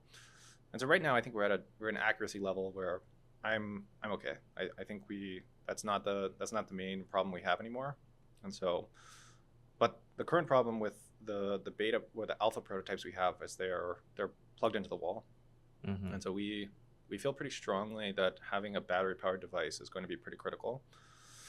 But adding the battery makes it a lot more challenging. Because now you have to be sipping power through a straw, and you want to make the battery last as long as possible, because we don't want people to need to charge this thing every week, every couple of weeks. Like ideally, it's something we want to hit more like a Ring camera, where 3-6 months of battery life is within the realm of reason. And so that's what we're working on right now, is getting our beta, which is going to be a battery powered device, up and running. And that's going well. We just had today, hopefully, we're sending off the PCB design for fabrication for the first 5 units. And we got the final BOM, final design yesterday. So yes, that's fantastic news. Speaking of favoring a battery powered prototype as the next iteration, obviously for the future of the product. What are the limitations you think when it comes to adoption of the product because it's battery powered? Yeah, I mean, really, the best way to describe this that I've heard is something called ambient computing, right? Where you don't want this to be something that is sitting in the forefront of your mind that you have to think about, right? Because even for members of the company who we are highly motivated to capture as much data as possible to make our models better, and we still forget, right? And I think this works best whenever it's not something you're thinking about. And so one option that we've recently added is the ability to take a picture of a poop that you're having with your phone. You're not at home, you're somewhere out. And it helps you have like a more continuous data, but the UX is way worse, right? Like you are taking a picture of your poop. Like it's just way more disgusting, way more visceral than, you just had the data recorded for you and you're just off on your way. I guess, I don't know, it just makes it more in the background, more seamless. So having to charge it, remember to charge the battery is what you're talking about? No. I'm just talking about the act of recording the data in the first place. Oh, recording data in the first place. Okay. Right. Okay. Where if, like, the ideal case for us is we have a device where the battery lasts at least 6 months. So we have a long time to prove value to you and to motivate you to recharge it. And it's something that will automatically start recording for you. right? We're not quite there yet. We're testing a lot of different ways to try to make that work better than it is. So right now we're having the fallback of just a push button. Yeah. Quick question. Yeah. Even after 6 months, it's possible that the individual user might be like, this is just a pain to have to take this out, clean it out, and then recharge it. Totally. How much power does it need? No, you don't have to give me the exact amount. Yeah. Does it need a lot of power or very little power? Very little power. And I think because we knew this was a constraint from the beginning, right? I think there's many different ways it could go. So on one hand, like my Comma.ai, right, that's in my car, it has onboard compute, a mobile GPU, and it runs all the models locally. But it's also plugged into the car, right, and able to get all the power it needs to do the inference. And it also has like real-time constraints, right? Like there's places where you drive where you don't have internet connection or the high latency or something like that, and so you can't rely on an outside compute. But that device is also $2,000. And so if we take the compute out of the device, if we take that lowers the power constraints and also means that the battery can last a lot longer. Yeah. So then the next version is, okay, maybe we can do inference on your phone. And I use an app called Swing Vision, which is like a ESPN-like analysis of your tennis game, where you put your phone up on a mount on the side, and it will analyze where you hit the ball and how fast it was going, and your cross-court shot in percentage and how your serves are, all kinds of fun data like this. ESPN, you mean, what was that show on ESPN? That it would take a 3-point shooter and analyze the arc of his shot and why he was able to get it accurate and all kinds of things. Oh, it's super cool. I forgot the name of the show. It's been phased out already, right? Yeah. Go on. And so they do all the inference on your phone. Okay. But what the advantage they have is they're recording with your phone, and so their inference runs faster than real time. But if you ever need to reanalyze your data, which I did once, you have to leave the app open in the foreground for 20 minutes. And it's just a really negative user experience. And so if that was the requirement, right, to have users do the inference on their phone, they have to hold the app open for 2 minutes every time they use the restroom. So right now what we're doing is the device is essentially just a sensor that records the data and uploads it to the cloud. And obviously we take privacy very seriously, and I worked at a cryptography company before, and so I think I'm better equipped than most to understand what it takes to build a private system. Okay. And then we do the inference there. And so that means that we don't have any power constraints on the device, and that the device can be very minimal, and that it's just a sensor and connected to the internet to shovel the data out as possible and then go back to sleep. Yeah. I'm thinking about, so that's a very good analysis, but hear me out. Yeah. If you're driving a car, if it's a gas-powered car, you need to get from A to B. You need to get to work. You need to get to somewhere. So even if it's a pain to fuel at the pump or to plug your car in every night at home or to use a charging station, you have to do it because it's a solid need. It's not a want. Yeah. Right. Yeah. Typically, when people have things that are not needs, like very important needs, recharging tends to seem like a pain.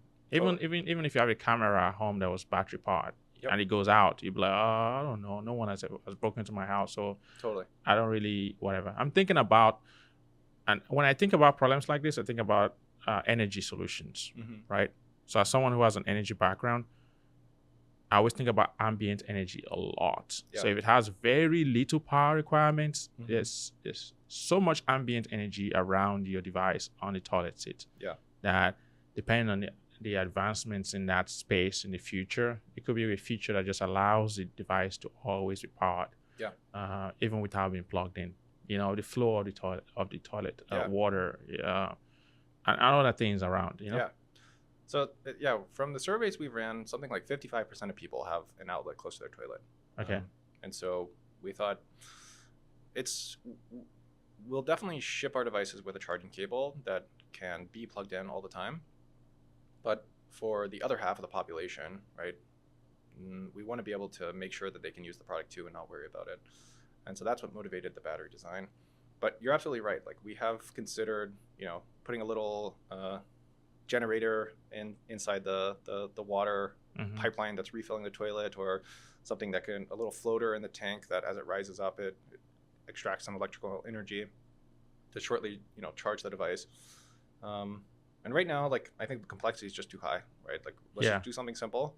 And then to your broader point around charging being an inconvenience, you're absolutely right. So we really have, like, I think it's called there's some nice kitschy term for this where it's like the circle of death or something nice for wearables, where the first recharge is a really important moment, right? Because you have until that moment to prove that your device is valuable enough that I need to charge it tonight, right? Yeah. With my Apple Watch, right? The first time I wore it, that first day is critical for establishing that habit.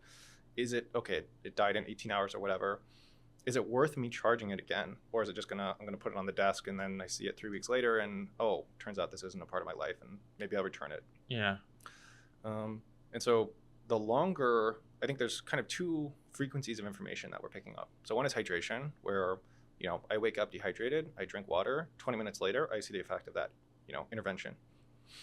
For poop, right, there's something called digestive transit time, and that can be anywhere from 10 hours to 3 days for people. Yeah. And so there's a long cycle where changes and interventions actually show up. And so we need a long time to collect enough information to actually have delivered value to you on both of those frequencies of information. Yeah. And so the longer that we can make that time to first charge, I think the higher chance we have to have delivered value and motivate you to recharge it. I see. So you're basically making a case for it being a need. Totally. And so people are like, I have to recharge this. This is very critical. And then it's a no-brainer. Okay, I get it. Absolutely. But just know it's good to know you have a backup plan, though, in terms of if you looked at different ways to make it just perpetual. Well, not perpetual. Always on, basically. Yeah. Yeah, it's very interesting. So I've talked about your ability to embed yourself into new spaces and just respect the space and work and be able to learn a lot and solve problems better that way. But I'm curious as to how some of your knowledge from Lyft working on self-driving cars has helped you with Throne. Is there any transfer of knowledge there, or entirely different fields? Good question. I mean, so I think the basics are that I have built a very similar kind of system where there is real-time inference happening on the car, right? But a lot of the work that happens offline. Yeah. And so there's very detailed logs of all the sensors, right? In that case, it was 8 cameras and all kinds of LiDARs and a bunch of things were happening there. And so a lot of those sensor readings were taken, and then we would use much bigger, heavier models in the cloud and to get much more accurate labels and see, okay, well, did the trajectory generation actually perform better whenever we were, when we had the better labels? Or you could make a lot of experiments in cloud and like find situations that the models were underperforming and target those. And so fundamentally, it was upload a bunch of raw data, right? Some binary data. You don't really know what's inside. And then you index it. You figure out, okay, what is happening at every motion here? Okay, the car is taking control at this time. And then you have some APIs or some website that you can interact with this data. Search for times where the car disengaged because a bicyclist cut them off, that kind of thing. And so we're building something very similar, right? Where we do have raw binary data, right? Where if it's just a video, you don't have no clue what's inside there. And so we have a bunch of models that help us figure out, okay, what actually happened in this video? And then let's produce artifacts. And so I did that at a pretty large scale at Lyft. And so that has certainly helped building the data pipeline. Like that is probably the piece of this whole thing I feel the most confident about. Because it'll be a long time until we hit 30 terabytes of data being ingested a day. Yeah. Yeah, that's very intriguing. Can you talk about what the most critical sensors will be inside of this prototype that you've built? Yeah, visible light camera. So we're playing around with some multispectral imaging, but that's not currently on the PCBs we have. So we're playing around with all kinds of sensors as like we have like the research rigs, and then we have the device we're actively developing, and maybe some of the research ends up making it into the product we ship next year. But yeah, right now it's not included. It's not, okay. So if you have a drone startup, you have a drone testing area, right? If you have any type of company, you have an area to test the technology. Yeah. What's the testing been like for this? Do you guys just do it yourself, or do you find volunteers? Yeah. Or? So we have 17 of the alphas. So everyone at the company has one. We also recently moved into our own office, because previously it was sort of a situation like this with shared bathrooms, and so we couldn't really install one there. Yeah. Now we have our own office, and so we installed one at the office as well, which is great, because whenever you're working on firmware and you need to go home to test it or something like, it's just way more inconvenient. And we also have a toilet that's not connected to anything, just sitting on a table that we have used to test all kinds of different mounts and setups like that. Yeah. It's a wild looking office when you walk in. Wow. So it's 17 alphas? Yeah. And it's being tested by you guys in the startup? Yeah, and outside friends Okay. friends of the company. Yeah, I was wondering if you guys were 17 people, a 17-person startup already. That would be large. No. Okay. We have 5. 5, okay. Yeah. 5 is large at this stage, though. I mean, yeah. So it's still a lot.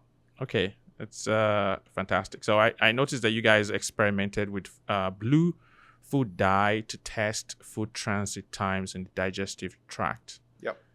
How much data collection and testing is necessary to ensure that that your device is effective as possible? And why blue dye? This is a very interesting project, and I'm working on this feature right now. So essentially, the idea is if you're logging what food you're eating, and we're also getting the poop data that you have of what's coming out of you. Now we have inputs and outputs, but the variation between people of how long your gut takes to process the food can vary from 10 hours to 72 hours. That's a crazy variation. And so for us to have any confidence of knowing that this meal is linked with this poop, we need to do an experiment, right? We need to figure out, okay, what is your specific digestive transit time? And so, there's a lot of ways to do this. Sometimes people eat a spoonful of sesame seeds. Blue dye is, one that is pretty popular online, and we gave it a try, and it was pretty effective. And so essentially the idea is you start an experiment of I'm going to measure what my digestive transit time is. Mm-hmm. You consume a cupcake or a cookie or a smoothie with a bunch of blue dye in it, and then you can visually see whenever the first time that blue dye comes out of you. And so now you have your time to how long it took to go through. Yeah. And then there's a second measurement, which is when is the last time you saw an affected color from this. Mm-hmm. And so then those two measurements help us do the linking between the food you're eating and your poop. Yeah. Which is sort of the cornerstone of being able to build this inputs-outputs model. Yeah, that's interesting. Dye is actually a cornerstone of testing for any fluidic system. Yeah. We did that a lot in fluid mechanics back in school. Yeah. Fluid dye, like a flow of a liquid, and then see how turbulence affects the dye, and we're able to map out the different sections of the fluid flow and everything like that. Yeah. It's very intriguing. So there's, this isn't the only method that people use. So doctors, I think the field is called motility, digestive motility. And so measuring the duration of time, they will have you eat something that absorbs X-rays, and then they'll just give you X-rays every few hours and see where those sticks are inside of your gut. Mm-hmm. So this one is a lot less invasive and exposes you to a lot less radiation. So yeah, true. It's very interesting. You're incorporating a lot of different techniques. Very intriguing. So in building the machine learning models, and potentially getting to several terabytes of data eventually, do you see your costs on the software side skyrocketing? No. So I think another lesson I learned in the world of self-driving is that data is oil. Data is the most valuable thing that you collect, right? And whatever carrying cost it has is not offset by the potential value. Because I think for us, right, we know that we have plans of extra things we want to be able to measure in the future. And if we don't have a data set that we can backtest this against or learn from, then I think we're shooting ourselves in the foot. Yeah. Where the more people that use the product, ideally, and this may not be the strategy forever, but certainly while we're expanding and trying to expand the capabilities, I think it's extremely important to keep the data and expand the ways that we're labeling it, right? We're right now, the labeling tasks we have are kind of simple. And so we might add new labeling tasks in the future. And to be able to go back through existing data, find candidates that match the situation we're trying to find, and then label this yes or no, right? Mm-hmm. Extracting that knowledge from the workers, from our labeling team, and then embedding that in a new model that gives a new capability for everyone in the future. I think that's really valuable. And honestly, one of the most exciting pieces here is that we can build on like the wider, because a lot of these situations are extremely rare, right? Yeah. And so you really need a really large data set. So another thing I'll say on this to answer your original question, which is about cost, is around, I think this happens at CERN, this happens at Tesla, this happens at a lot of places. So they collect a lot of information. And so what they have is a bunch of systems that do filtering, where they're trying to figure out, like, is this data that we actually want or need? And so there's some simple model that is doing that evaluation, right? For CERN, there's a certain kind of interaction that they're looking for. Yeah. And so they'll just discard everything, just null everything that doesn't meet that pattern. And they get a lot of candidates, and then that's added to the data set and analyzed. At Tesla and other self-driving car companies, they have like a cache, what they call, and it's like petabytes, right? It's huge, but there's a lot of models that are evaluating any new data that's coming in. Is this novel and interesting? Is there something we can learn from this? Or is it just, another, billionth hour of someone driving on a boring highway, right? And so finding those interesting moments and building that data set of like, what data am I keeping in this active cache, where you have sort of a fixed cost of the maximum you could spend for storage. And then beyond that, you're just trying to build the most diverse and interesting data set possible. I see. Okay. So, yeah. You see, you've thought about this deeply, so that's good. Yeah. Going back to the conversation of batteries and portability for the hardware. If someone is always on the go, and they want to be able to track their whatever, their gut health, their hydration, and other things, how does Throne help them? Yeah. So certainly a Throne device is not something you want to carry around with you. Like, that's just not going to work. We do have a feature in the app where you can take a picture of a stool after you finished. And as I was describing earlier, it's a much worse user experience, but it does help with data continuity. Yeah. Right. Because I think for a lot of people, for me, it's like my first cup of coffee, and then I usually poop right after that. Yeah. And so that is usually not at home. That's usually at the office. And so so I think it helps a lot if tracking all your data is really important to you. But also it's an interesting data problem for us is you need to be able to give good information, even if the data we're collecting is spotty. I see. I started thinking just now of a perfect future for this technology. Hear me out. Okay. So, someone goes to the doctor. They have a digestive system related problem. And the doctor is like, take this Throne device. Yeah. And put it on your seat and make sure you turn it on, or make sure it works every time you go in. And then the next time you see me, I'll have the right data for you. Yep. If you don't do this, your health is going to get worse and you might die. Yeah. Like, it's like the device will always be used in those scenarios, no? I know that's like future, that's going into healthcare, FDA and all that stuff. But what do you think? Yeah, I mean, I think it's a very bright future. I think that's ultimately the kind of place we'd like to be to, right? Yeah. Both on the confidence in the technology that we've built and also the utility, right? Where I think there is definitely a future where we've built a new tool that is valuable for doctors, where they don't have to rely on the self-report, right? Where it's, people don't remember, first of all. So one great example is there's something called benign prostatic hyperplasia. And that is a scary sounding words, but essentially it's a condition that affects a lot of older men. 50% of men in their 50s, 80% of men in their 80s. And essentially it's a swelling of the prostate. And it leads to essentially makes it really hard to pee, right? Where your flow pressure is low. And so it's really hard to release pee. You have to pee for a really long time. And also means that you end up peeing a lot of times in the middle of the night. Yeah. And one of the main ways that they track this is, one, they have a crazy device that lets you measure the pressure of the pee, but also like how many times are you peeing every night, right? And track that over time.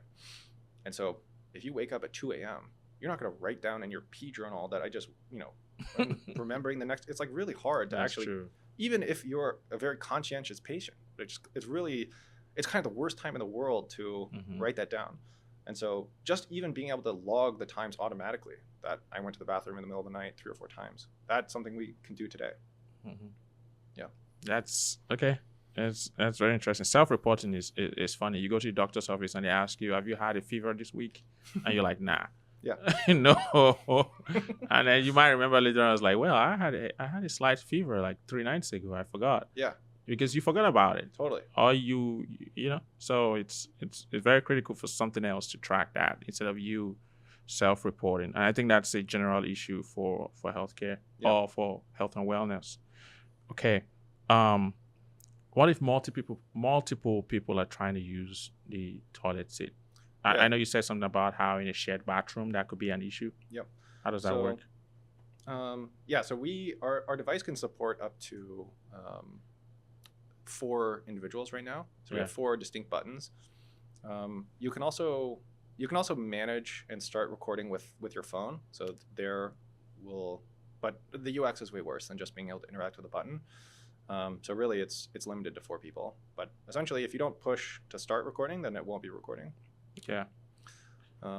But I think the where we'd like to be eventually is that is all passive, ambient, where we detect that your phone's close and now someone's sitting on the seat, and then we have some on-device model that's okay. This is a very similar kind of pee to how Tim usually pees, so let's record it and attribute to him.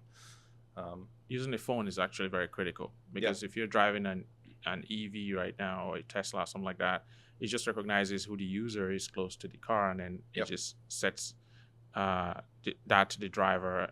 It knows the driver basically. Yeah. And knows who's driving. And so if everyone is always going to take their phones into the toilet, then that's just a no-brainer. Yes, it is tricky though. Like it's really hard. The idea is very simple. The execution of being extremely reliable is hard. Okay. And that's what we've encountered so far. And so making it where it just feels like magic, that's what we're shooting for. And so I think going back to the software 2.0 idea, like even if we have what we think are the sensors in order to get us there, right? Yeah. For those who don't understand software 2.0 idea is, can you explain that? Yeah. I mean, just the idea that you have a product that's a model, and by using the product, you generate data that gets labeled, that makes a better model. And so I think we can see this passive attribution problem as a similar shape of problem. And that by using the push buttons, we can generate labeled data. And eventually we'll get to the point where we don't need to push the button anymore. Yeah. But for now, that will be... I get it. One step at a time. I mean, as long as it does one thing, does it well, some of the other things can be worked out in future iterations of the product, obviously. So we've talked about you being a software engineer and then working on something in health and wellness, but we haven't actually highlighted the fact that you're actually building hardware too. Yeah. So what has your hardware experience been like, and how has it evolved since you started working on Throne as someone who is a software engineer originally? Yeah, I mean, I think it kind of goes back to that being willing to look like an idiot, because there's a lot of... So right now we contract with a third party, a consultant for building our hardware. And there's a lot of conversations where I don't understand what the hell is going on. I don't understand why is this going to take 2 weeks? Like, this doesn't seem hard. Like, just what is the hard part about what you're doing? Yeah. And getting to the point where I understand and like making an evaluation, right? Because I think it's very easy for someone to make an excuse that sounds real, but if you know what you're talking about, it's, they're just bullshitting you. Yeah. And so I think that's probably been the hardest part to come up to speed with. It's like, these are hopefully smart people that we've hired and contracted, and we've gone through a couple of firms, but I think the one we're with now we're pretty happy with. Okay. Yeah, I find it really interesting. Like, I love the low-level optimization of building something physical and having to really care about the details. Yeah. And work around limitations. Like, that, it's a very personal kind of thing. Okay. Yeah. Do you find it to be you just mentioned something about how something is taking 2 weeks and you're wondering why. Do you find the processes to take way longer, to be more frustrating, or whereas in software you can ship something very quickly? I mean, it is very surprising what takes a long time. And sometimes, doing something quickly and then doing something that can survive in someone's home for a year, it takes a lot more time. And it takes a surprising amount of extra time. Yeah. And the things that you're engineering are so subtle. They don't seem like they would ever be a big deal, but they absolutely can destroy someone's image of your product. And so finding those details and working really hard on them and holding the team to a high to a high standard, I think is really the job. Like and I enjoy it. Like I like the creative aspects of it. I like the constraints. I like solving problems like that. It's really fun, really freaking hard, but Yeah. I give you a personal anecdote. I recently had a team design something for me, and it was something you would think was very low level technology. Like it was just, okay, this is not something I want to do myself. I want to work on something else. I'll just have a team do it for me. Yeah. Take 6 months. Yep. To design it. Yeah. Yeah. Very low, like tech, like low level tech. It wasn't something very advanced, but that's the nature of hardware. If you're going to get it right, then you have to take the time. It's just, that's why also pivoting is like a killer. It's like, you got to get it right. If you don't get it right, you're done, basically, most of the time. Another frustrating thing about contractors is you are drinking their time through a straw, where they have other things going on. And it's a very rare circumstance where you have their full attention. And more than that, like, I'm not working 40 hours a week. I'm working way more than that. Yeah. And I think it's an unfortunate circumstance where you're not at a scale that you can afford a full-time employee to do that work. Yeah. Because everything goes slower. It's sort of like it's expensive to be poor. And that's how I feel right now, where if we could have a lot of these people in-house, we would have been done already, or at least the quality of the product we have would be much higher. And so I cannot wait to get to the scale where we can bring those roles in-house. You think it would have been good to have a hardware co-founder? It certainly wouldn't hurt. I think we're gearing up for a fundraise at the end of the summer, and that is the critical hire we want to make. Yeah. We want to hire a head of hardware. Okay. Yeah, I found it. Yeah, if you know anyone, contact me. Yeah, obviously, but it's critical to have someone in-house or people in-house who can do everything related to who can build everything related to technology, and that helps a lot, help you move forward. But here's something: if you're contracting out to the right firm and they have different types of hardware engineers, they might do a better job than just one guy who is like a superstar, who is really good. So you consider that too. Yeah.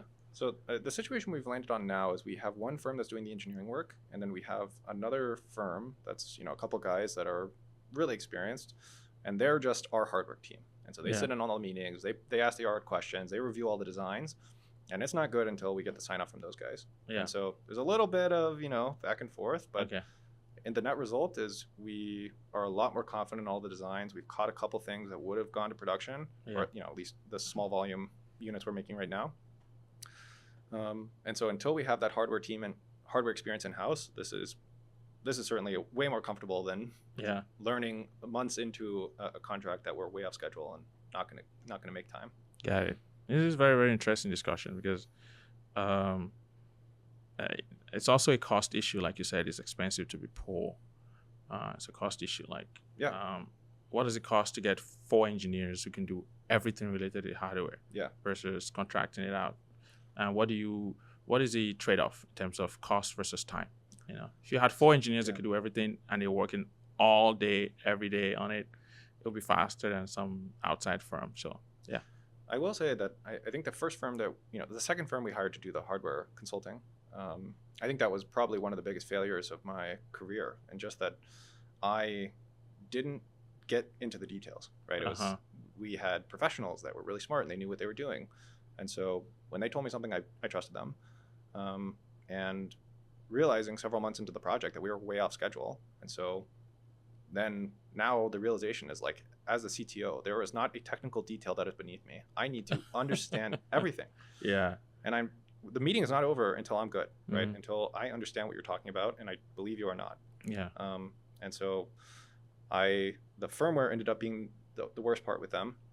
And so I ended up jumping into the firmware and doing a bunch of firmware myself. Yeah.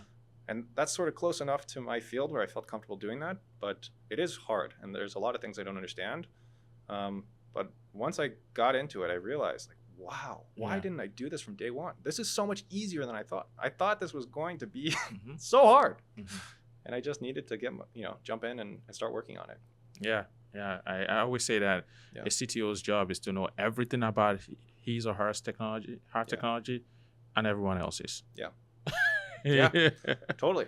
And well, everyone else within the same space, basically. Totally. Yeah. And it's like a pithy thing to say, and there's such a difference between hearing something like that, like a nice little aphorism, and feeling it in your gut. Yeah. I think I feel the same way about raising money, right? Where I knew I wanted to raise money for a company my whole life. That was the path I was on. Yeah. And it is something completely different when someone wires you $25K. You just holy shit, we are doing it. Yeah. Like your capital's at risk now, and I have to make a return for you. And that's just the first check, right? Yeah. And then you get $25K, and then 2 weeks later you get people calling and say, "I got $1 million for you. What can you do with it?" Yeah. You're like, I don't know. but yes, it's very, very intriguing. Also very important. Going back to the discussion on the technology, to at least learn as much as you can about your technology and your competitor's technology, because that gives you a well-rounded knowledge base, basically. Totally. But in terms of hardware firms who do outside design, I would just give a shameless plug to one of our former guests on this platform, Hatchdoor, guys out of Sunnyvale, California. Great. They do an excellent job, by the way. So if anyone has some money and wants to, you've raised a lot of money and you want to build hardware real quick, reach out to them, obviously. Great. All right, moving on to surveillance and privacy and topics surrounding that. Now, we haven't talked about this, but do you think people are comfortable and are okay with having, their toilets having cameras, even though the cameras are pointing downwards and not at them, and taking pictures all day long? Yeah. I mean, so from my background, I thought there is no way. There's no way. And so my co-founder was originally the one who pitched a camera. And I'm like, dude, that's not even worth talking about. That's insane. No one is going to want that. And we went and we found some surveys online. There was a group at Stanford that had done something with cameras and toilets, and they ran a large survey. And it was something like 77% of people asked were okay with the idea of a camera in their toilet as long as it was delivering valuable health insights. Yeah. That was a really surprisingly high number. We ran some surveys online. Also, the results were extremely positive around cameras. People were not scared about the idea of having a camera in their toilet.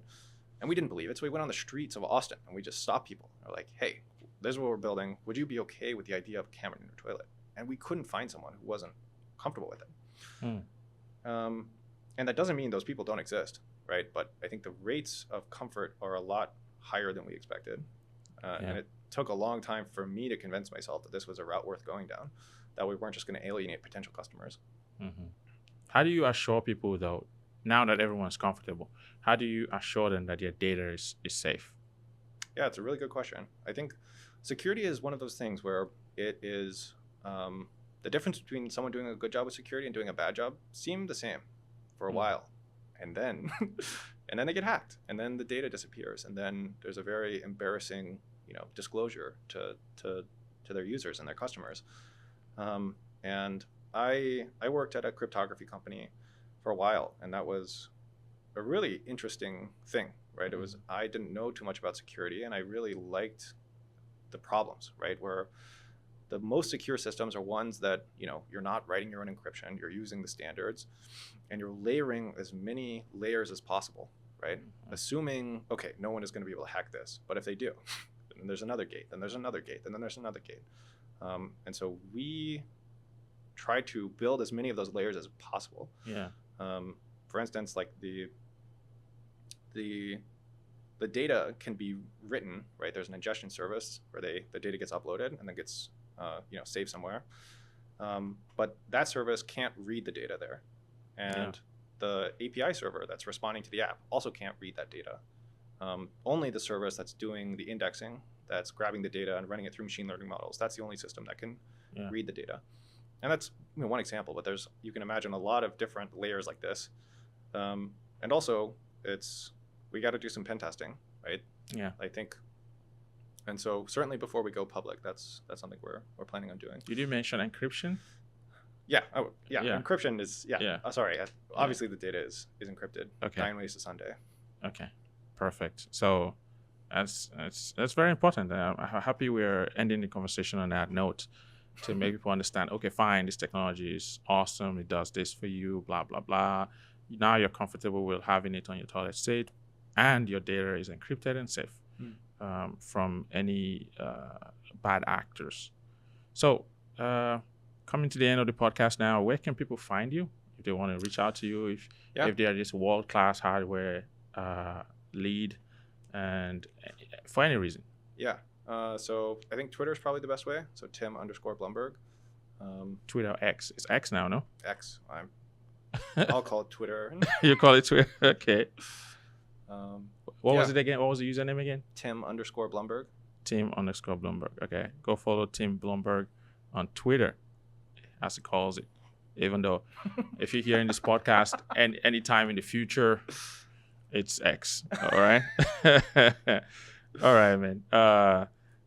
Tim, thanks for coming on the podcast.